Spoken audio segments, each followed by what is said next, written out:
ফটকা ফল অনেকে একে বলে বন টমেটো বা চাইনিজ লণ্ঠন। এই ফলটা যেমন পুষ্টিকর, স্বাস্থ্যসম্মত এবং ঔষধি গুণেও ভরপুর। আপনি চাইলে জ্যাম, জেলি, আচার করে খেতে পারেন বা শুকিয়ে ড্রাই ফ্রুট হিসেবেও খেতে পারেন। এই ফটকা ফলে রয়েছে প্রচুর পরিমাণে ভিটামিন সি, যা আমাদের রোগ প্রতিরোধ ক্ষমতা বাড়ায়। রয়েছে অ্যান্টিঅক্সিডেন্ট, যা ত্বক ভালো রাখে এবং বার্ধক্য দূরে রাখে। ডায়েটারি ফাইবার রয়েছে, যা আমাদের হজম শক্তি উন্নত করে।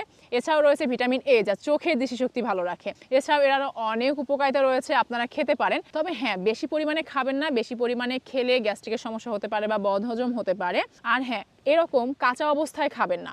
কাঁচা অবস্থায় খেলে হালকা বিষাক্ত থাকতে পারে, তাই বমি হতে পারে। তাই ভালো মতো পাকানোর পর খাবেন। ভালো মতো পাকানোর পর খেলে অনেকটা টমেটোর মতো খেতে, তাই হয়তো এর নামকরণ করা হয়েছে